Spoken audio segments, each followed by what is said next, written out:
미국의 헤인즈 정보국장이 이틀간의 한국 방문으로 한일 정보수장들과 대북 한미동맹 관계를 논의하는 등 이곳 워싱턴에서도 한미일 대북 수사들의 회담이 오늘까지 열렸지만 백악관과 국무성에서는 종전선언에 관한 어떠한 언급도 하지 않았습니다. 북한은 한술 더 떠 회담에 찬물이라도 끼얹듯 지난밤 잠수함 탄도미사일을 발사했고 백악관과 국무성 그리고 국방부는 북한의 탄도미사일 발사를 일제히 규탄하면서 유엔 안보리 위반인을 밝힌 가운데 오늘 밤 유엔 안보리 긴급회의가 진행되고 있습니다. 보이스 오브 워싱턴은 워싱턴과 서울을 연결해 조원진 우리공화당 대통령 후보와 함께 최근 현안 문제들을 들어봅니다. 안녕하십니까. 잘 오셨습니다. 조원진 대표님. 우리공화당 대통령 후보 축하드립니다. 감사합니다. 예. The presidential candidate to our Republican Party. So I congratulations. Right? 오늘은요, 아시다시피 한국에 지금 미국의 정보수장이 지금 가서 이틀 동안 있었지 않습니까? 플러스 한미일 대북 이제 북한 대북 특사 대표들이 지금 워싱턴에 모여서 오늘 3자 회담을 하고 어제 하고 이틀 동안 했는데 나온 것은 겨우 종전선언에 관해서는 일절도 나오지 않았습니다. 그리고 정보수장이 한국에 있는 동안 북한이 지금 탄도미사일을 또 발사하지 않았습니까? 그거에 대해서 미국이 아주 기분 나빠하고 있습니다. 왜냐면 지금 미국이 그때 왕이가 와서 회담을 할 때 김정은이가 처음 미사일을 발사했고 그 이후로 계속 9월 달에 4번 발사했고 10월 달에 지금 또 초음속도 발사했고 이래서 북한과 보이지 않는 한국과 중국의 3자 스텝들이 지금 미국에 프레셔를 주고 있다는 건 미국이 느꼈어요. 이것들이 분명히 뭔가가 음모를 하고 있다. 미국을 쪼아 붙이면은 미국이 그냥 손을 들고 내놓지 않는다. 천만에 미국은 오늘 백악관 국무성 전부 제가 다 큐를 해봤는데요. 종전선언에 관해서는 일제 언급을 안 하고 오직 비핵화라고 말하고 있습니다. 참 보기 한국은 어떻게 지금 생각하고 있습니까? 지금 지난주에 제가 말씀드렸다시피 문재인 정권은 또 김정은 괴뢰 정권은 아무튼 이 좌파들에 의한 정권 연장 여기에 모든 중심을 두고 있단 말이에요.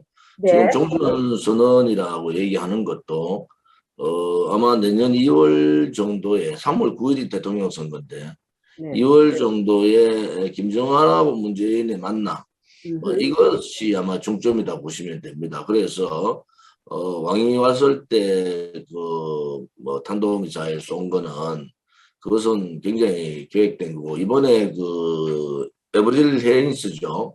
네. DNI 정보국장이 왔는 상태에서 미니 SLBM 여기는 2,000톤, 3,000톤급의 SLBM 핵을 탑재할 수 있는 SLBM 미니 SLBM을 쐈는데 이것은 이제 잠수함에 한 발이 아니라 다탄도 몇 개의 SLBM을 실을 수 있는 그런 시스템을 공개를 했단 말이에요. 그래서 지금 청와대도 지금 NSC를 개최를 하고 미국도 여기에 대한 반응은 굉장히 강하더라고요. 네. 지금 초음속 미사일이나 미니 SLBM은 직접적인 미국에 대한 공격을 할 수 있는 그런 시스템이기 때문에 이 부분에 대해서 미국 정보당국이나 미국에서 굉장히 우려를 하는 부분을 보고 있습니다. 우리 국내 외신으로는. 단지 이제 지금 저 사람들이 선거 140일 남은 상황에서 지난 트럼프 정부 때 지방선거를 완전히 하루 전날 만나는 바람, 트럼프 김정은 회담 때문에 이 자유우파가 거의 괴멸당하는 상황이 됐는데 이번도 그들이 지난번 재미 봤던 그런 형태를 가져가려고 할 거예요. 지금같이 이제 첨예한 선거의 경우에는 그럴 상황이 높다. 그래서 계속적으로 제가 말씀드리는 것은 미국이 중심을 잘 잡아야 되고 그냥 종전선언을 던진 것은 종전선언까지 가지 않더라도 그것을 위한 방점을 두고 있다. 그래서 미국은 그런 부분에 있어서 좀 더 그런데 그 정보국장이 회의를 하는 도중에 북한이 지금 SLBM 미사일을 또 발사했죠. 이것은 미국에 대한 도전이라고 생각하면서 미국이 굉장히 지금 기분이 안 좋아요. 그래서 국방부는 지금 브리핑이 없고요. 장관님이 지금 유럽 순방 중이라. 그리고 국무성 백악관에서는 일체 종전선언에 대해서는 언급을 하지 않고 단지 우리는 비핵화에 대한 목적이 뚜렷하다.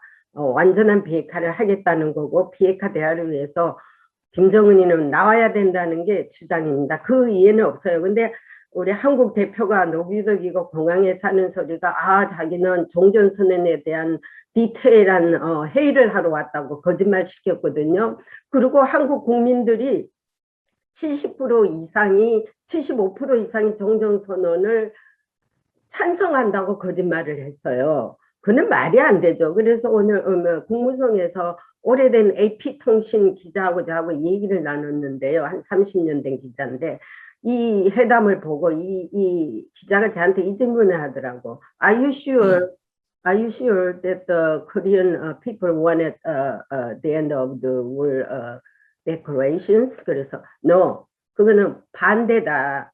반대하는 사람이 75%고 아마 종전선언을 찬성하는 게 25%. 뭔가 잘못 알아들었다. 그래서 그렇게 얘기해서 왜? 한국 국민들이 원한다면은 어떻게 될지 모르겠지만은 자, 미국은요 종전선언의 국회에서도 종전선언에 대한 일체의 언급을 하지 않았어요. 왜냐? 종전선언하고 북핵 회담하고는 전혀 틀린 상황이다. 종전선언을 한다고 해서 북한이 북핵 폐기를 하느냐? No. 그렇기 때문에 종전선언에 대해서는 신중히 생각해야 된다는 게 미국의 입장입니다. 또 왕이가 왔을 때도 미사일을 쐈고 또 정보 수장이 왔는데 미사일을 쐈고 또 대북 대표가 왔을 때 미사일을 이거는 다 짜고 치는 고스톱이 아니냐.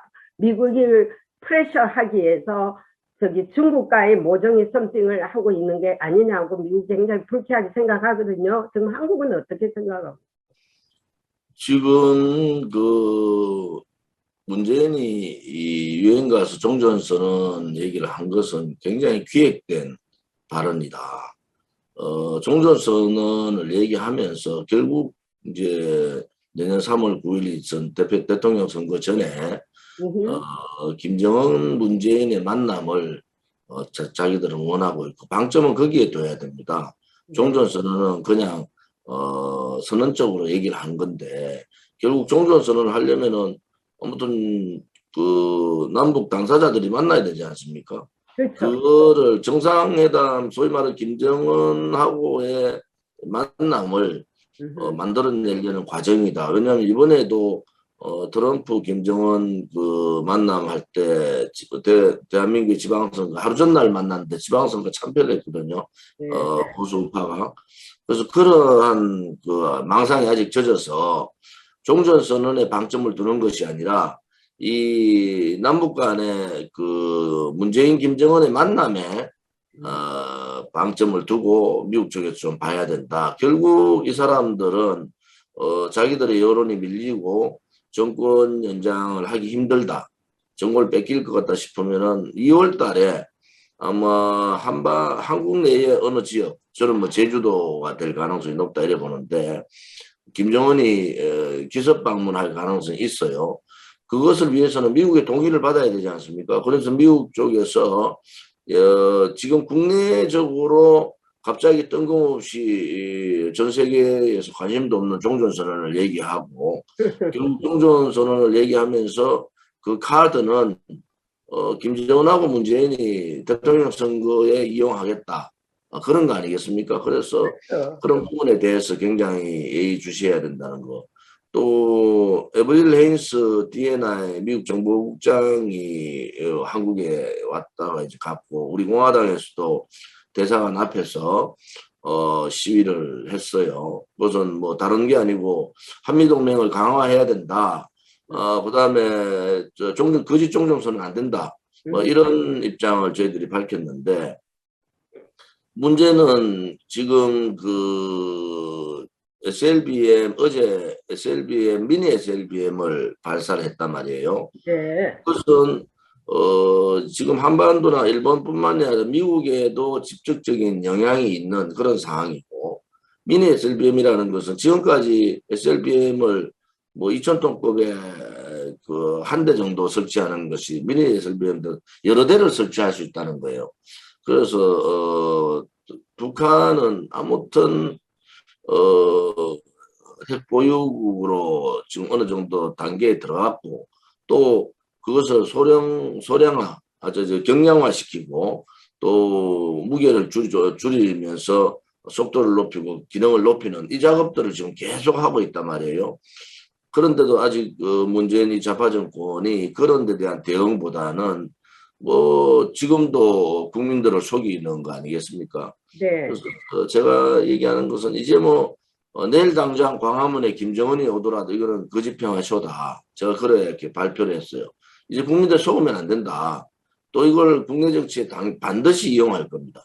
그런 부분에 있어서 우리 자유우파 국민들이나 특히 미국 정부에서 이 부분에 대한 바이든 정부에서 이 부분에 대한 철저한 대비가 필요하다 이렇게 봅니다. 지난번에 우리 대표님하고 한국의 핵 전술핵 배치 이야기를 했죠. 드디어 그 디트론이 옛날에 전 CIA에서 오랫동안 아시아 쪽에 근무했던 분이고 대북 특사로 오래 했던 분이에요. 현재도 그 역할을 하고 있는데 이분이 드디어 말문을 열었습니다. 북한의 핵 국가로 인정을 할 경우 한국과 일본은 핵무장을 해도 된다는 말이에요. 어쩔 수가 없어요. 이거는 북한이 핵을 포기하기는 이제 틀렸고 핵을 국가로 인정을 하든 안 하든 핵은 가지고 있는 거 아닙니까? 근데 말로서 우리가 뭐 선언으로서는 인정을 안 하지만 이것을 자기들이 핵을 국가라고 자기들이 시인한 이상은 한국과 일본이 핵을 가져도 무방하다는 거예요. 그러면 어떻게 되느냐? 미국도 지지할 거냐? 어쩔 수 없이 미국도 지지할 수밖에 없는 상황에 올 거라는 거예요. 자, 그러면은 각 나라의 핵을 가지고 있다는 것을 이제는 비핵화를 한다기보다 핵 군축 회담으로서 핵을 어떻게 쓸 것이냐, 핵을 나쁜 데 쓰지 말라는 데 중점을 둘 것인데, 예를 들어서 미국의 권총은 누구나 가지고 있어요. 지침마다 강도를 억제하기 위해서. 그러면 이 권총을 어떻게 쓰느냐? 아무한테나 쓰느냐? 아니면 나쁜 놈한테 쓰느냐? 내한테 침범한 놈한테 쓰느냐? 이런 에서 볼 때 핵을 가지고 있대 억제력. 아무 때나 쓰지 못하. 근데 문제는 하나. 이 불량국가 북한이란 나라가 이 핵을 가지고 있다는 것에 위협을 느끼는 거예요. 우리 동맹국이 가지고 있는 핵이라는 것은 동맹국이 무슨 침략을 합니까? 한국이 지금 6.25 이후 북한을 침략한 적 한 번도 없잖아요. 미국이 침략한 적 한 번도 없잖아요. 근데 북한은 적대시 정책을 벌여라는 거거든. 그러면은 지금 종전선언 전제 조건으로 두 가지, 이중적 잣대, 적대시 정책 벌여라. 그리고 종전선언 하겠다는 건데 미국이 그걸 과연 받아줄 것이니까 노웨이 호세. 오늘 그런 얘기는 우리는 북한과의 대화에서 어떠한 양보를 주면서 하지 않겠다고 못을 박았습니다. 근데 한국이 거짓말을 너무 많이 시켜요. 와서 서훈이도 와서 설리번하고 대화를 할 때 우리가 종전선언에 이런 구상이 있다라고 설명을 하는 입장이었지 미국은 듣는 입장 한번 들어보자. 이거 도대체 어떤 구상을 가지고 있느냐 이런 입장이었지 한마디도 우리는 미국 입장에서 대답을 해준 적이 없습니다. 그게 나온 게 없어요.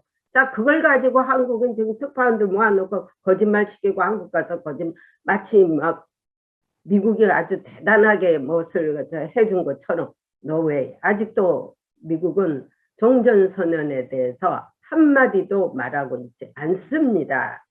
그래서 이 문제가 이제 우리 제니박 기자하고 저하고요 이렇게 매주 인터뷰하는 게 굉장히 중요하다는 것이 국내 언론은 그 문재인 정권의 입맛에 맞춘 방송들 내용들을 많이 한단 말이에요. 지금 뭐 종전선언 협의하러 미국 갔다. 혹은 또 대한민국 국민이 75%를 종전선언을 찬성한다. 이거 다 거짓말이잖아요. 거짓말이죠. 미국의 입장에서는 종전선언에 대한 관심이 거의 없고 오로지 북한 핵폐기 문제에 관심이 있는 거 아니겠습니까? 그래서 지금 이제 한국의 핵 보유 문제는 굉장히 예민한 문제인데 네. 저는 이제 제가 출마 선언하고 네. 또 대국민 보고대회를 할 때 분명하게 북핵 폐기가 제 1순위다. 만약에 북핵 폐기를 하지 않을 경우에 김정은이 북핵 폐기에 노선 전환을 하지 않고 계속적으로 핵 보유국의 길을 가면은 박근혜 대통령 정부에서 했던 참수부대를 가동할 수밖에 없지 않냐. 그래서 김정은 일파들을 드러내는 수밖에 없다. 왜? 북한이 핵을 가지는 보유국이 되면은 이제 한국은 북한에게 속국이 될 수밖에 없는 상황이에요. 그러니까 이제 미국의 그 디트론이라는 그분도 아무튼 한국도 핵을 가져야 되는 거 아니냐. 그렇죠. 뭐 이렇게 얘기를 하는데 문제는 이제 전술핵 부분하고 실질적으로 우리가 핵을 개발할 거냐 뭐 이런 부분 아니겠습니까? 뭐 저는 솔직히 말해서 북한 핵을 제거하지 못하고 또 김정은 체제의 도발적인 김정은 체제가 그대로 유지된다면은 한국의 핵 보유 문제도 우리가 긍정적으로 이제 좀 신중하게 논의를 할 때가 됐다 이렇게 보고요. 만약에 일본의 핵 보유 문제가 이제 굉장히 문제가 되는데 독일하고 일본의 경우는 대한민국하고 다른 경우입니다. 왜냐하면은 전범국가지 않습니까? 그들은 2차 전쟁에. 그리고 또 일본의 핵 보유라는 것은 언제라도 일본이 생각을 바꿀 가능성이 있기 때문에 한국으로 봐서는 일본의 핵 보유라는 것은 절대 반대를 하는 거죠. 그래서 우려를 하는 부분들은 한국이 핵 보유를 하게 되면은 이거로 일본도 핵 보유한다. 이런 덕식은 맞지 않다 이래 보는 거예요. 그래서 북한 핵에 직접적인 대응을 할 수 있는 한국의 그 정책의 기조는 핵 폐기다. 지금 문재인 정권 같이 핵의 지금 뭐 경량화라든지 또 성능 자체를 또 고도화시키는 그러한 시간 벌어주기식은 안 된다. 이 좌파들은 북한이 핵을 만드는 데부터 시작해서 또 완성하고 또 이 정밀화시키는 이 시간까지를 지금 평화쇼를 통해서 다 벌어주고 있지 않습니까? 결국은 그 짐은 누가 안아야 되느냐? 대한민국 국민이 안고 대한민국 미래 세대들이 안아야 되기 때문에 이 문제는 굉장히 이 강한 대한민국 입장이 필요하다 이렇게 봐요. 한미 동맹의 강화가 특히 정보 교환이 이런 데서부터 굉장히 중요하다 이렇게 보고요. 일본의 핵 보유에 대한 지금 디트론 전 특사가 일본 핵 보유까지 얘기했다는 것은 한국으로서는 받아들일 수가 없다. 왜냐하면 침략 국가 일본으로서의 핵 보유는 절대 안 된다. 이런 입장을 우리 공화당 갖고 있습니다. 아니, 그거는 뭐 일본을 해라는 게 아니라 반드시 할 거라는 거죠. 이제 한국이 하게 되면은 이거는 우리가 지금 북한 핵은 이미 포기할 수 없는 전제 하에서 나온 얘기거든요. 그러니까 제가 지난번에도 그랬잖아요. 많은 전문가들이 또 의회에서도 북한은 절대 핵을 포기하지 않을 것이라는 전제하에 이것이 마지막 마지노선인데, 자, 김정은한테 아마 마지노선을 얘기를 할 거예요. 미국이 아마 어느 땐가는. 네, 도저히 핵을 포기 안 해. 그러면 너희들 핵을 포기하지만 한국도 핵을 개발하겠다는데 no problem 하면은 저기도 오케이 하면은, 근데 한국은 안 된다 할 거라고 저놈들은. 지금은 다 하지만 왜 한국은 맨날 안 되는 걸로 되어 있느냐 이거예요. 그래서 문제는 지금요, 북한보다 더 중요한 것은요, 미중 간에 지금 핵무기 지금 가지고 엄청난 지금 싸움을 하고 있어요. 지금 오늘 또 그 국무성도 그렇고 백악관도 그렇고 중국이 올해 들어 250발이나 탄도미사일을 발사한 거 아시죠? 올해 들어. 그 다음에 극초음속 미사일 발사를 비밀리에 8월에 한 게 들통이 났어요. 이게 극초음속 미사일에다가 핵탄두를 탑재한다는 거예요. 이거는 엄청난 그 위력인데 40배의 위력이라네. 그래서 지금 미 국방부 장관이 유럽에 가가 있거든요. 가서 오늘 기자회견을 한 걸 제가 보니까 거기서도 그 언급을 하더라고요. 중국이 핵탄두 탑재를 하는 극초음속 미사일을 하는 데 대해서 아주 그 지금 불쾌하게 여기면서 앞으로의 그 미중 간의 핵무기, 그러니까 핵무기에 대한 이 회담을 또 해야 될 거예요. 그러다 보면은 이제 중국이 자기 새끼, 그러니까 지 새끼인 김정은이를 자꾸 핵을 리듀스하는 것을 원하는 게 아니라 자꾸 자기들 극초음속을 어디서 배웠겠습니까? 중국이 가르쳐 줄 거 아닙니까?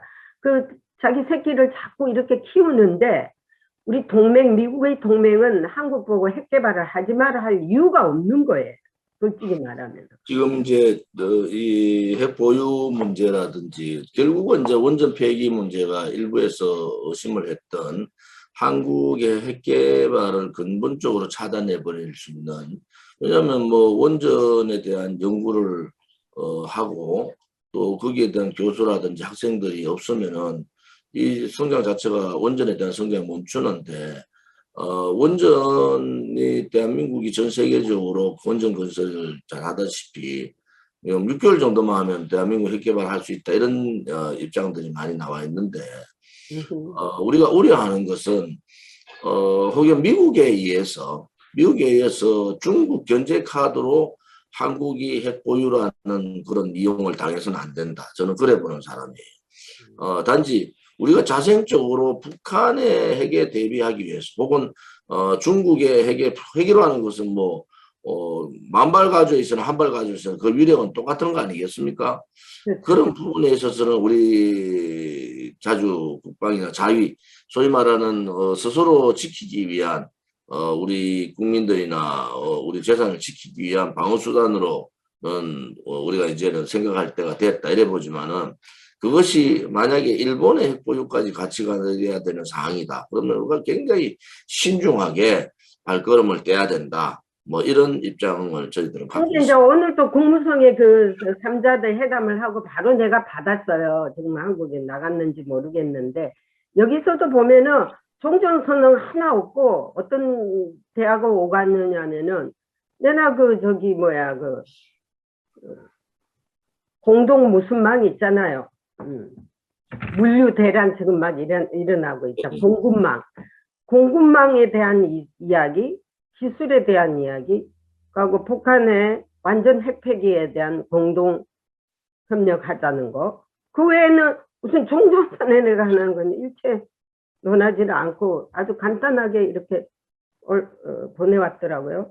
그래서 이거는 한국의 순전한 꼼수고, 이제 4개월하고 반 남았나?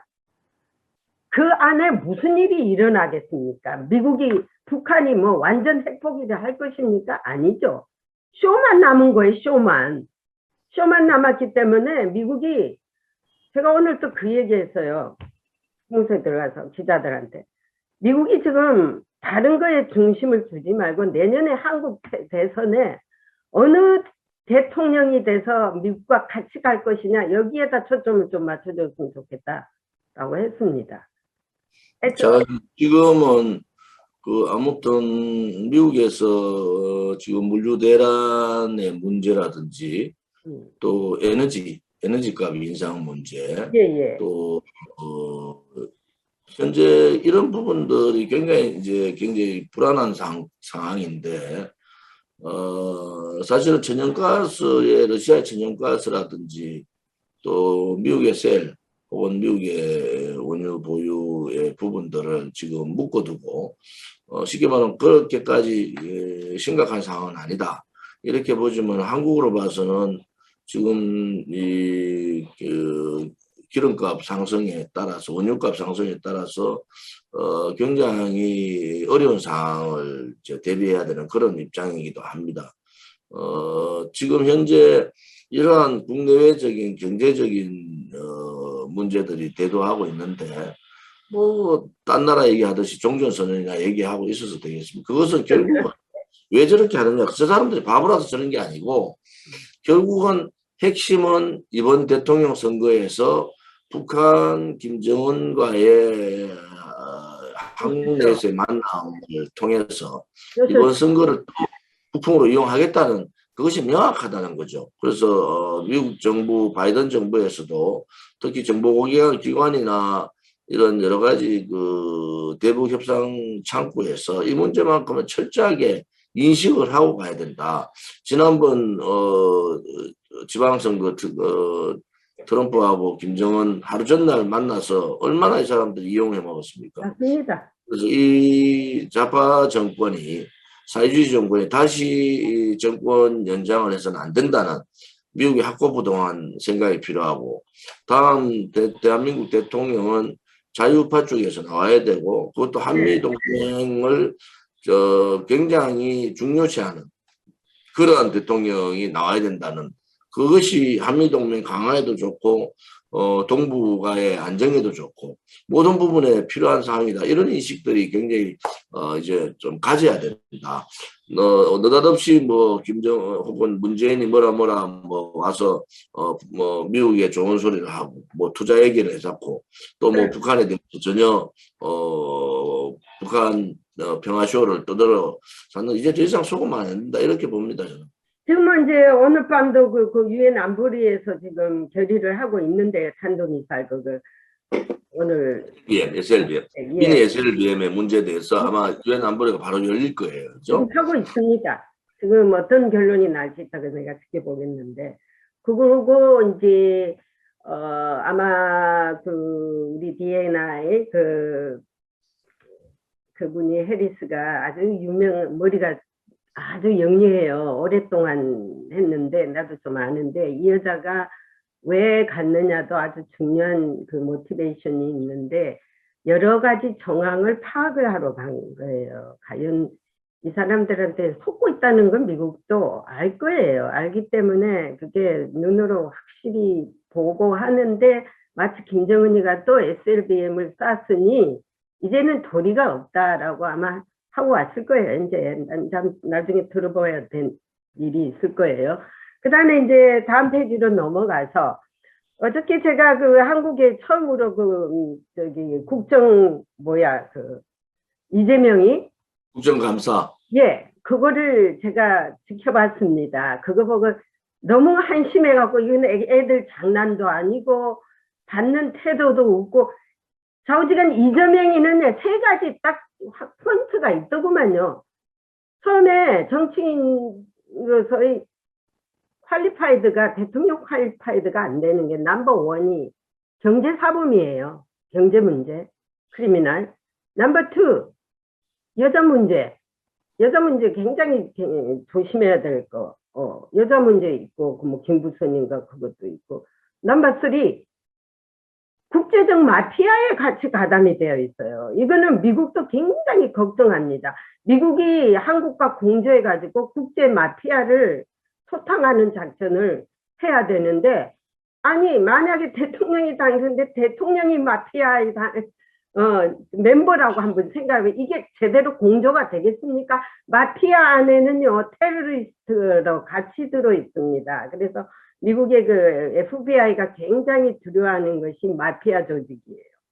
그런데 여기에 마피아 두목일 수도 있으니 대통령이니까 만약에 된다면은 이게 엄청난 큰 일을 하나의 큰 일이 일어나고 있는 거예요 지금 한국에. 그래서 이 사람은 퀄리파이드가 전혀 안 됐는데 어떻게 후보로까지 나왔다는 게 바로 민주당이란 그 자체가 인정할 수 없는 당 아닙니까? 지금 있어서는 안 되다.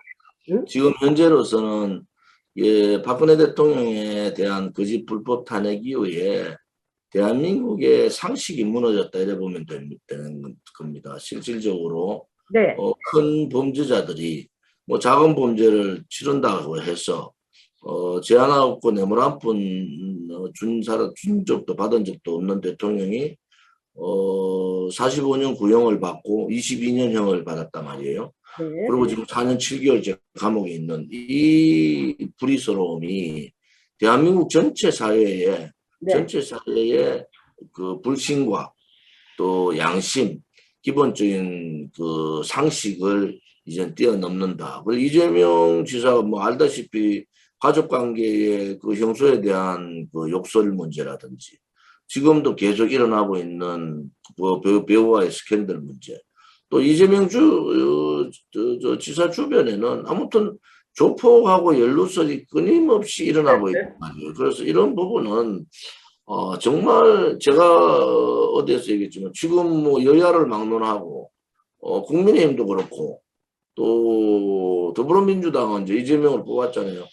야, 나쁜 사람 순서대로 대통령을 뽑는가 보다. 저는 그런 자괴감을 느끼고 있어요. 과연 대한민국의 대통령이 자질이 저저밖에 안 되는 사람이 대통령이 돼서 네. 무슨 진실을 얘기하고 정의를 얘기하고 세계 각국의 그 지도자들하고 얘기를 나눌 수 있는가. 저는 그런 부분이 있어서 이제 우리 국민들이 지도자다운 덕목 이런 부분에 대해서 좀 깨달아야 된다 이런 말씀을 드리고요. 또 기본적으로 지금 정치인들의 국민들의 정치권에 대한 불신은 우선 부패스럽다는 거예요. 또 야당에 대한 불신은 부패에다가 더해서 무능하다. 그런 입장을 많이 가지고 있고 왜냐하면 문재인 정권 들어서 지금 사회주의 경제정책뿐만이 아니라 악법들을 만들어내서 대한민국을 그냥 침탈하고 있는 이 상황에서 굉장히 야당이 안일하게 대처를 하고 있고 또 그러한 안일한 대처를 하고 있는데도 국민들의 따가운 비판이 없다는 거예요. 그래서 이제는 국민분들이 지켜야 되지 정치권을 믿을 수 없는 거 아니냐. 그래서 우리가 얘기하는 이번 정권 교체는 반드시 좌파로부터 우파가 정권 교체를 해야 된다는 그거는 국민의 명령인데 이러한 그 용기도 없고 도덕성도 결여되고 또 국가에 대한 정체성도 떨어지는 이러한 우파가 정권을 잡으면은 무슨 개혁을 할 수 있겠느냐. 지금 문재인 정권이 했던 여러 가지 악법 악행들을 개혁적인 사고를 가지지 않고 이렇게 어떻게 바꿀 수 있느냐. 그런 부분에 의해서 제가 출마를 하게 됐고요. 또 그런 출마가 답답해하는 국민들한테 굉장히 그 하나의 희망의 그 빛을 비출 겁니다. 그래서 저는 이번 대통령 선거가 정권 교체뿐만이 아니라 정치 교체, 깨끗한 정치, 또 용기 있는 대한민국의 정체성이 확실히 갖춰 있는 정당, 그리고 이제 공산사회주의, 자생 공산사회주의자들, 또 아로 세력들하고 차별화된 그러한 정권, 뭐 이러한 정권들의 정치혁명을 이루어야지 된다라는 것이 우리 공화당이 대통령 후보를 낸 이유고 또 제가 대통령을 출마한 이유다 이래 보시면 됩니다. 근데 이제 조은진 대표님께서 이제 우리 공화당 대통령 후보로 나오시는데 대표님께서 꼭 그 미국 정부에 하실 말씀이 있다면은 무슨 말씀을 하고 싶습니까? 이 프로그램은 지금 미 하원 또 상원 우리 2세들 국회의원들한테도 제가 다 보내고 있거든요. 한국말을 할 줄 아는 다 보고 있어요. 그래서 어떤 형태로든 자기들도 듣고 싶다면 트랜스레이션 해서 다 듣고 있으니까 자, 미국 정부에 하고 싶은 말이 있다면은, 제가 3년 전에 갔을 때 네, 한반도의 안보 책임자, 한반도 안보 책임자, 그죠? 네, 그 분들을 만났고, 또 그 당시에 트럼프 정부의 그 아이디어맨이라는 그런 그 싱크탱크의 소장도 만났고, 음, 또 백악관 출입 기자들 25분을 뵈면서 컨퍼런스를 통해서 제가 얘기했던 핵심은 문재인 정권의 실체예요. 문재인 정권의 정권 교체가 아니다. 지금까지 해왔던 행태라든지 문재인 정권을 만들어준 그 촛불 자체가 이것은 국민을 속인 쿠데타다. 음, 그리고 이 문재인 정권은 사회주의 정권이라서 앞으로도 엄청난 반미 의견의 행각 혹은 한미동맹 침탈행위라든지 친북 친중 행각을 할 거다. 제가 음, 3년 전에 가서 얘기했던 거거든. 지금 그게 그대로 이루어지지 않습니까? 지금 이제 미국에서 이번에 다시 이제 내년 3월 9일 날 있을 대통령 선거가 우방국으로서 뭐 내정 간섭의 문제가 아니잖아요. 우방국으로서 제대로 어떠한 정권 교체가 돼야 되는가, 혹은 좌파 정권이 다시 연장을 해서는 안 된다는 그런 확고부동한 미국의 입장이 좀 있어야 된다는 거. 두 번째는 좌파 정권이 이번에 만약 이재명이가 벌써 저쪽은 대통령 후보로 정해졌잖아요. 네, 뭐 이재명의 사상이라는 것은 문재인보다 더 빨갛다. 뭐 이것을 다 알고 있는 거. 그 다음에 이재명이 지금까지 대중국 그 교류를 보면은 네, 친중 행각을 드러내놓고 하잖아요. 친중 친북 행각을. 그래서 네, 이러한 부분에 있어서는 굉장히 우려스러운 부분 아닙니까? 저는 더 문재인보다 더 나쁜 놈이 다음 정권을 제가 나쁜 놈이라 하는 것은 뭐 인성의 문제 이런 것도 있지만은 정체성에 대해서 대한민국의 정체성의 자유민주주의 체제, 저 시장 경제, 막 이러한 경향들이 굉장히 강하게 나타나죠. 그는 결과적으로 한미 동맹의 훼손에 직접적인 영향이 미칠 거다. 그래서 이재명이 만약에 대통령이 된다 그러면은 아마 지금 얘기하는 종전선언 뭐 이런 뿐만이 아니고 전작권 문제라든지 한미 방위 조약이라든지 뭐 이러한 부분에 대해서 굉장히 도전적으로 공격적으로 해올 거다. 이러한 부분들을 미국 정부가 좀 이제 판단을 좀 해달라. 제가 3년 전에 갔을 때 그렇게 말씀을 드리고 설명을 했고, 그것이 이 문재인 정권은 자유민주주의 체제 대한민국에 태어나서는 안 되는 정권이다. 반동 정권이고 사회주의 생각을 갖고 있는 정권이고, 또 그 정권의 청와대를 에워싸고 있는 세력들이 주사파 세력들이다. 이렇게 설명을 했는데도 미국이 그냥 그 부분에 대해서 심각하게 생각을 안 하더라 이거죠. 그래서 지금 이 사태가 온 거 아닙니까? 이제 이번에는 미국이 이 종전선언의 문제부터 이제 올바른 길을 잡아야 된다. 이 종전선언이 그들이 말한 종전선언을 위한 얘기가 아니다. 이것은 내년 3월 9일에 있을 140일 이후에 있을 대통령 선거에 김정은하고 평화쇼를 하겠다는 네, 그거다는 부분에 대해서 우리 제니박 기자께서 많이 홍보를 해주시고, 뭐 그때 제가 만났던 그 한반도 정보 책임자나 또 싱크탱크 책임자라든지 그런 분들한테도 말씀을 좀 해주세요. 조은진 그 당시 방문했던 우리 공화당 대표가 이번에 대통령 출마를 했고, 또 이러한 그 지금 남북 간의 관계, 중국과의 관계에 대해서 이런 진단을 하더라. 그래서 지금 결국은 중국하고 북한은 한 몸이라 보시면 되잖아요. 맞습니다. 미국이 이제는 소수 정당 혹은 우리 공화당 같이 이제 한미 동맹에 확실한 한미 동맹 그 우호 세력이 없단 말이에요. 그럼 미국도 좀 더 우리 공화당에 대해서 관심을 좀 가져야 된다. 그래서 저는 뭐 미국 정부에서 지금 이 문재인 정권이 해놨던 여러 가지 반미 정책들 이러한 부분들이 많고 해서 기회가 되면은 미국을 빨리 한번 갔다 와야 되지 않느냐. 지금 백신 문제, 이 코로나 문제가 어느 정도 정도 저도 이제 1, 2차 다 받았거든요. 그래서 그런 상황이 되면은 우리 전희박 기자께서 상황들을 한번 제의주시해 보시고 뭐 한 이틀 정도라도 다녀오는 것이 안 맞겠느냐 이런 생각을 갖고 있습니다. 지금 현재로는 아직 그 11월 달이 돼야만이 정확한 가이드라인이 나오거든요. 지금 뭐 오셔봤자 누굴 만나고 이런 상황이 지금 아니니까 괜히 쓸데없는 사람 만날 것 같으면 뭐 그런 상황들을 미국의 지금 그 방역 그 상황이라든지 이런 부분들을 잘 그 점검 좀 해주시고 필요하면은 저는 뭐 언제라도 갈 수 있도록. 뭐 누가 왔니 뭐 왔니 했어도 제대로 된 사람들 못 만났어요. 제가 다 모니터 했지만은요.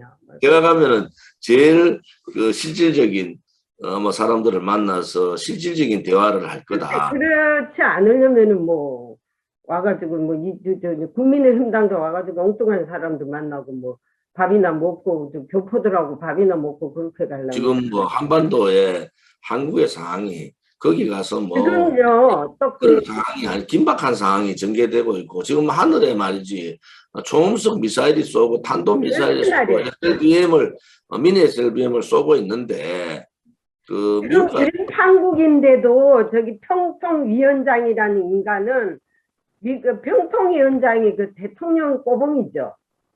와가지고 워싱턴에 로비하러 다녀요. 종전선언 해달라고. 그 평통위원장이 좌파들에서 앉혔으니까 당연하죠. 그렇죠. 그래서 다 미쳤어요. 그래서 우리 기자들도 오늘 그런 얘기 하더라고요.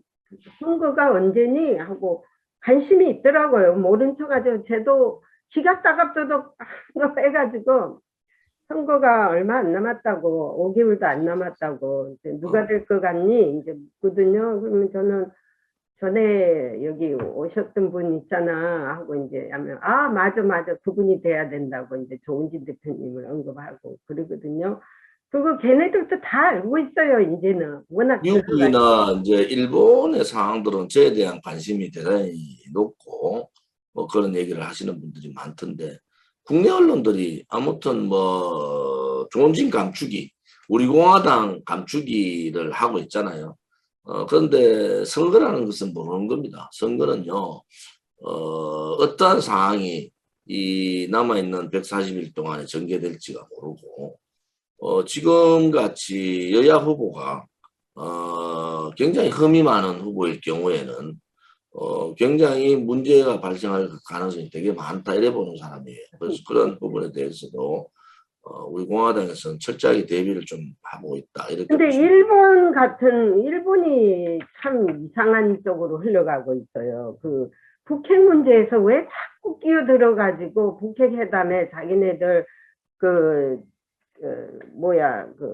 납치해 간 사람 그 사건을 꼭 해결하려고 하는데 이거는 북핵 회담에다가 여면 안 돼요. 그래서 자꾸 북핵 회담에 꼬이게 되는 거예요.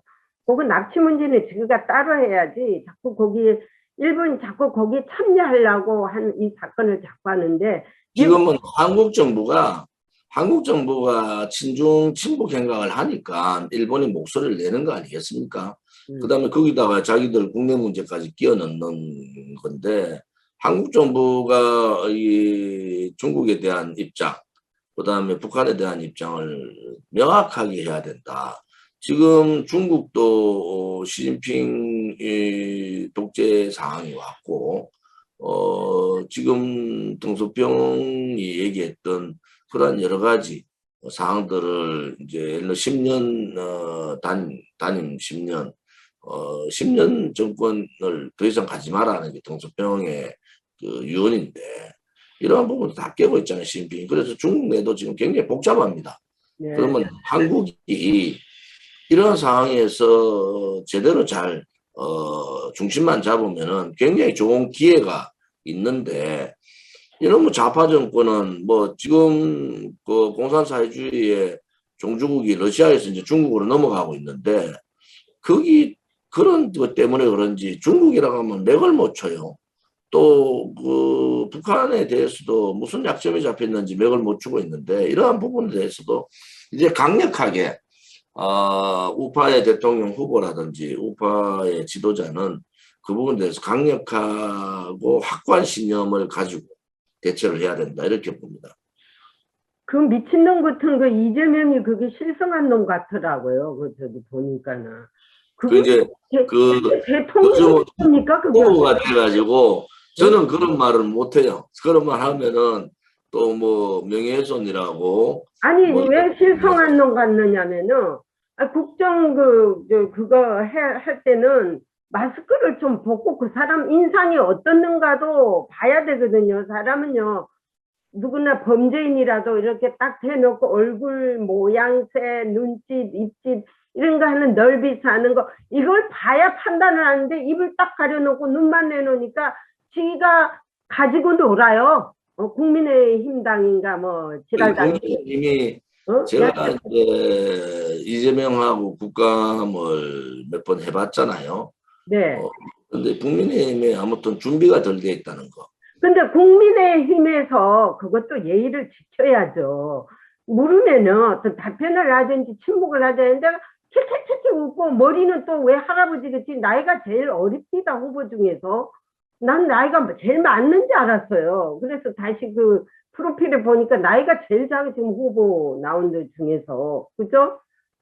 근데 머리는 어떻게 갑자기 저렇게 휘었어요? 원래 머리 했어요. 했다가 염색했다가 다시 이제 대통령 후보로서 이제 연륜을 보이기 위해서 머리 그대로 놔두고 이런 뭐 그거는 뭐 그 사람이 하는 뭐 그런 건데 문제는 이제 조폭 의혹이 나오고 조폭 연루설이 나왔지 않습니까? 그러면은 거기에 이태호라는 조폭 뭐 그 큰형님이라는 사람 그 사람이 이재명 그 성남시장 책상에 발을 올리고 사진을 찍는단 말이에요. 그 대목을 제가 찍어서 기자들한테 다 설명을 하니까 이거는 무슨 조폭 그 보스한테 이미 저기 매수된 사람인 것 같아. 어떻게 해서 시장실에 와서 조폭이 지자리를 내주고 그 딱 공에다가 발을 올리고 대처를 못하는 게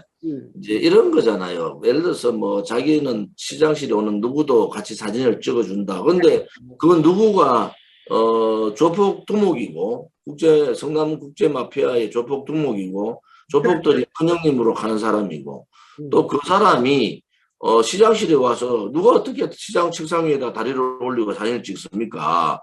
이것은 조폭사에서나 필요한 거 아닙니까? 그 가능한 거잖아요. 그 사진 한 장으로 이재명은 거의 끝난 거잖아요. 그런데 국민의힘이 시장실에 와서 오면 다 사진 찍어준다. 그러기하는데 그 반격을 못 하더라고. 그래서 저 사람들이 이재명을 확실하게 검증을 하고 국민들한테 이재명의 실체를 알리려고 하는 것보다는 뭔가 자기들이 좀 뭘 나타내겠다라는 그런 입장들이 상당히 많고요. 실질적으로 제가 3년 전에 이재명하고 했던 그 국감 상황을 한번 보시라고요. 그때 제가 이재명 그냥 다루잖아요. 그냥 이재명을 그냥 공격도 하지만은 그냥 이재명 자체를 꼼짝 못하게 만들지 않습니까? 그럼 국회의원은 그것도 국민들이 그렇게 보고 있을 때는 명확하게 이재명의 지금 약점이 드러났고 대장동 부동산 특혜 의혹뿐만이 아니고 또 영현동 특혜 의혹도 지금 불거지고 있고 뭐 여러 가지 문제가 많은 입장이면은 굉장히 공격거리가 많은데 팩트를 제대로 잘 쥐고 가지 못하더라. 그런 입장에서 좀 한마디로 국민의힘 좀 한심하죠. 그 지금 국감을 받는 사람들이 거의 뭐 대부분 사람들이 국민의힘의 그 무능력, 무대응에 그 한심함을 넘어서 자괴감을 느끼고 있다. 그런데도 국민들은 국민의힘밖에 없다 이렇게 보는데 자유우파 국민들은 그대로 살아 있습니다. 국민의힘이 자유우파가 아니에요. 지금까지 5년간 문재인 좌파 독재 정권하고 싸우고 박근혜 대통령의 탄핵이 불법 거짓이라고 불의들하고 싸웠는 우리 공화당이 있다는 것을 국민들이 이제 깨달으셔야 돼요. 언제까지 저 무능한 국민의힘이나 부패한 국민의힘에다가 기댈 겁니까? 이제는 국민 스스로가 이게 아니다. 예를 들어서 뭐 이재명이나 홍준표가 대통령 됐을 때하고 조원진이가 대통령 됐을 때 상황은 전혀 다른 상황이잖아요. 맞습니다. 한미동맹뿐만이 아니라 김정은에 대한 북한 문제, 대중 문제 이런 데 대해서 저는 벌써 중국에 대한 얘기들을 많이 했지 않습니까? 홍콩 민주화법에 독일 찬성하고 민주화운동에 찬성하고 보안법에 반대하고 대만 독립해야 된다. 그 다음에 시진핑이 방한 안 된다.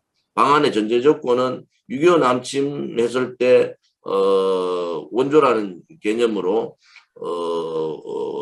우리 침략에 동조했던 침략 국가로서의 반성을 해야 된다. 여러 가지 입장을 저희들이 밝히고 있잖아요. 그런데 정치인 중에 누가 그렇게 또 정당 중에서 누가 그렇게 반중 노선을 그렇게 노골적으로 합니까? 우리가 반중국 블록을 형성해야 된다. 이렇게까지 얘기하잖아요. 그거는 한국, 미국, 일본, 대만, 홍콩 민주화 세력, 또 호주, 뭐 이런 노선으로 지금 코드보다도 좀 더 방대하게 반중 노선 블록을 구성을 해야 된다. 또 한국이 J코드에 가입을 해야 된다.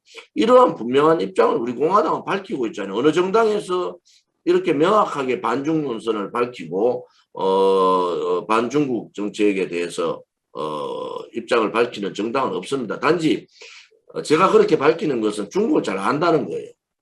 중국을 꿰뚫고 보고 있기 때문에 시진핑이 지금 어떤 상황이고 중국과 대만 간의 관계 그다음에 차잉원 지금 대만 총통의 그 발언 또 중국에서 홍콩에서 나오는 여러 가지 그 중국에 대한 판단에 대한 그런 책들 뭐 이런 것들을 보면은 지금 중국도 굉장히 어려운 상황이란 말이에요. 그런데 한국이 그냥 뭐 순종적인 친중 행각을 한다는 것은 맞지 않다. 만약에 한미동맹이 무너지면 한국은 한 달 못 갑니다. 그래서 우리가 살 수 있는 것은 반중 노선을 확실하게 하고 경제적으로는 중국을 이용하더라도 정치나 군사 안보 부분에 있어서는 반중 노선을 확실히 해야 된다. 그것은 한미동맹의 든든한 우리 동맹국이 있고 한미일 삼국 연대를 통한 그러한 노선들이 있기 때문에 이것을 견고히 해야 되는 것이 지금 한국의 입장이지. 지금 섣불리 중국이 미국하고 중국이 첨예하게 대립을 하고 있고 또 일촉즉발의 상황인데 어설프게 중국 편 들다가 그런 경우 있었잖아요. 정세 판단 잘못해가지고 아관파천 그러니까 러시아 쪽 손들다가 실질적으로 힘은 일본 놈들이 쥐고 있는데 그러면은 미국이나 힘 있는 쪽하고 얘기를 해야 되는데 일본하고 러일 전쟁에서도 러시아가 패배하지 않습니까? 그런 상황의 판단이 지금의 문재인 좌파 독재 정권의 판단이면은 대한민국은 공멸의 시대로 갈 수밖에 없다. 그래서 지금의 시대에서는 한미동맹 강화 말고는 방법이 없다. 저는 그렇게 보는 거죠. 문재인 좌파 정권은요, 이념적으로 이미 기울어져가 있기 때문에 왼쪽으로 뇌가 완전히 기울어져가 되기 때문에 상당히 오른쪽으로 오기가 힘들어요.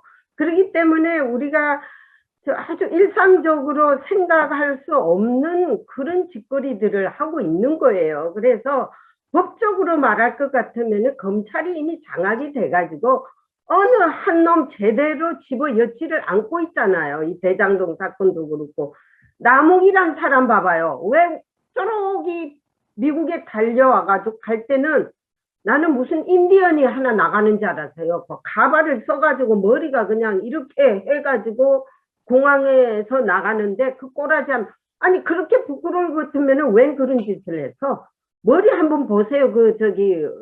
이제 LA 공항에서 한국을 나가는 지금 이제 한국에서는 남욱 변호사가 들어온 것이 기획 입국일 가능성이 높다. 맞아요. 기획하고 간 거예요. 이런 입장이고 지금 그 유동규라든지 남욱이라든지 이런 사람들을 뭐 구속을 시키는 거 이런 부분들도 바깥에서 이런저런 얘기를 하지 말라는 소리거든요.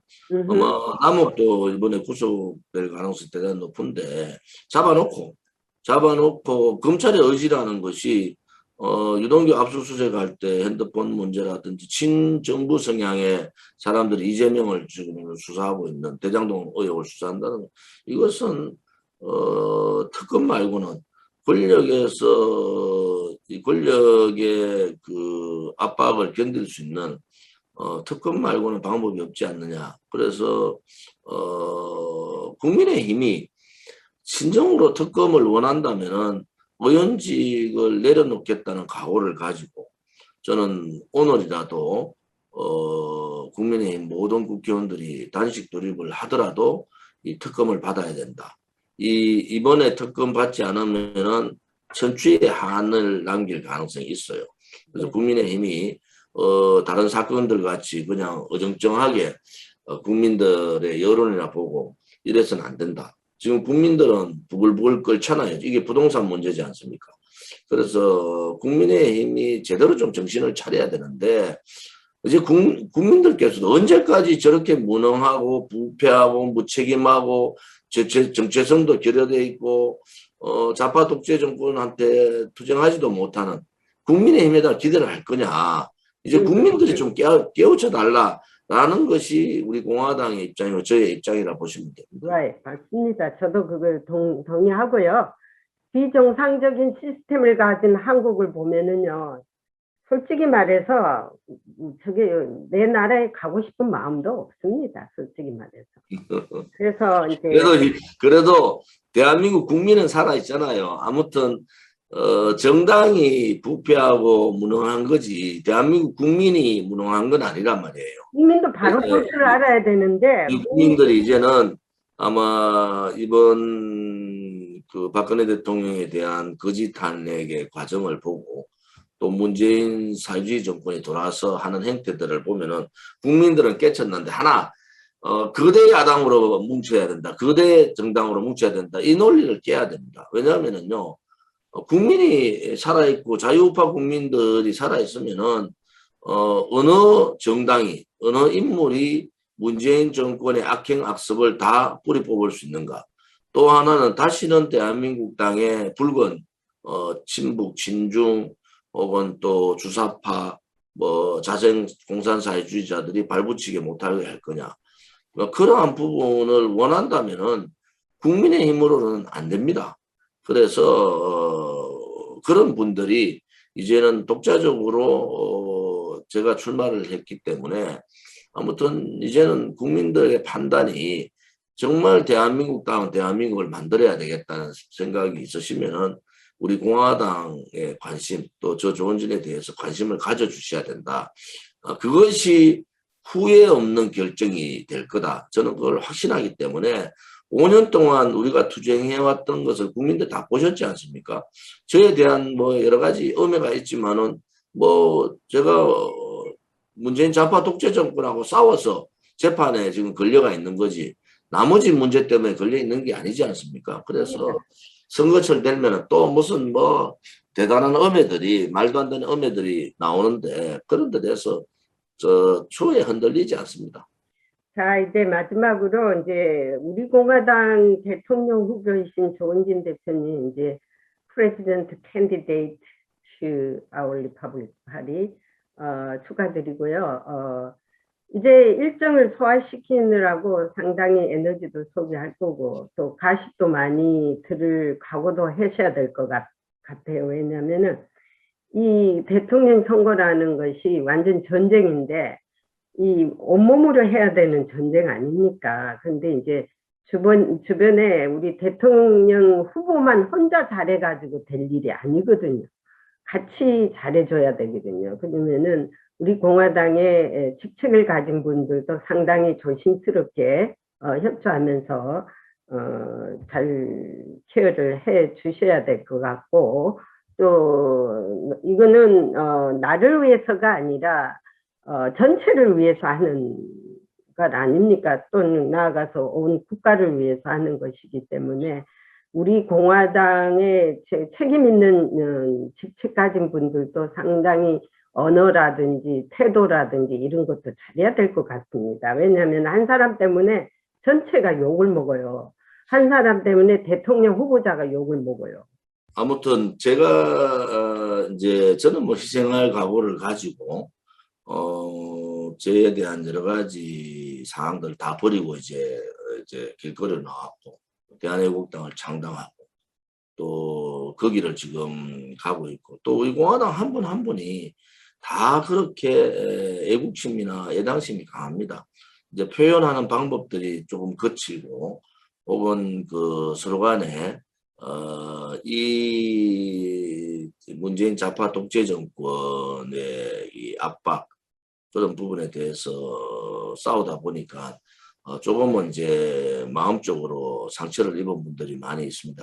그렇지만 이번은 이제 대통령 선거고 대통령 선거에서 한 분 한 분의 행동, 우리 전희박 기자께서 말씀하신 또 한 분 한 분의 여러 가지 발언 이런 부분들이 안 보는 것 같아도 국민들이 다 보거든요. 저는 뭐 우리 공화당 동지들을 믿고 또 자유파 국민들을 믿습니다. 왜냐하면은 지금까지 이 음해와 압박과 거짓에 버텨줬던 분들이라서 바깥에서 이제 보시는 분들도 좀 그 애정의 눈으로 좀 보셔야 된다. 이 사람들이 한 분 한 분이 지금 5년째 싸우고 있어요. 하루도 쉬지 않고. 정말 하루도 쉬지 않고 5년째 싸우고 있다. 그러면은 저 사람들이 추구하는 것이 무엇인가? 또 저 사람들이 가고자 하는 길이 뭔가? 뭐 이런 부분에 대해서 좀 더 애정의 눈으로 좀 봐주시고요. 우리 당의 최고위원회 이제 선대위 체제로 전환을 할 텐데 최고위원회나 여러 가지 이제 지도부 회의에도 좀 더 겸손하게 좀 더 국민들한테 시선에 벗어나는 일들을 안 하는 게 좋겠다. 예, 맞습니다. 국민 속으로 좀 더 다가가자 하는 그런 입장을 갖고 있고요. 여기 교포도 750만 재정포인 눈과 5천만의 한국 눈들이 지금 다 쏠리고 있거든요. 가십을 만들어 가지고 일단 퍼뜨리기 시작하면은 이거 도리가 없습니다. 박근혜 대통령 탄핵 이것도 다 일단 탄핵되고 나서 뭐 사람 죽고 나서 뭐 쏘리 미안하다 뭐 지금 이제 그 미국이나 일본 또 호주 독일까지 이제 우리 공화당에 지지하시는 분들이 많아서 저뿐만 아니라 호고인 저뿐만 아니라 모든 우리 공화당 동지들이 굉장히 조심스럽게 행보를 하고 있습니다. 예. 아무튼 몰라서 하는 부분들은 뭐 저희들이 하나하나 고쳐가면 되고 오늘 이제 우리가 이제 후원회가 제가 등록을 했고요. 예비후보 등록을 했고 네. 또 예비후보 등록 이후에 발빠르게 이제 후원회 구성을 해서 오늘 아마 후원회 계좌가 이 방송이 나올 때쯤 되면 후원회 계좌가 나와 있을 겁니다. 그래서 한 분 한 분의 정성이 우리 공화당을 지금까지 이끌어왔고 또 그분들의 애국심, 애당심이 꺾이지 않는 또 좌파들하고 불의에 굴종하지 않은 우리 공화당을 만들어 왔지 않습니까? 맞습니다. 그래서 우리 공화당이 지금까지 4년 이상 5년 가까이 5년째 이렇게 좌파들하고 쉼없이 투쟁한 것은 박근혜 대통령에 대한 탄핵의 진실을 반드시 밝혀야 된다. 그리고 복권과 명예회복도 해야 된다. 이런 분명한 입장이 있고요. 대한민국이 자꾸 좌로 가는 사회가 됐고 사회주의자들이 정권을 잡으면서 이 자유민주주의 체제가 침탈되고 자유시장 경제가 무너지고 역사가 좌파 역사로 지금 자꾸 가고 있는 이 부분에 대한 것은 이제는 끝장을 내야 된다. 네. 그래서 제가 그 국민 후보로 결정되고 국민보고대 때 이제는 거짓 촛불에 종식을 선언해야 된다. 언제까지 거짓 촛불에 끌려다닐 거냐. 이제 국민들께서도 우리가 속았구나. 우리가 정말 그 당시에 그 촛불의 광풍 난동에 속았다. 뭐 이런 인식을 제대로 가지면은 이번 대통령 선거에서 혹자들은 몇 프로는 없겠어. 그런데 선거는 모르는 겁니다. 어떠한 사태가 벌어질지 몰라서 우리는 맞습니다. 우리 공화당은 정권 획득을 위해서 출마를 한 거지 누가 덜놀이서로 출마를 한 게 아니에요. 그래서 그런 부분에 있어서는 확고한 신념을 가지고 우리 공화당이 정권을 획득할 수 있다.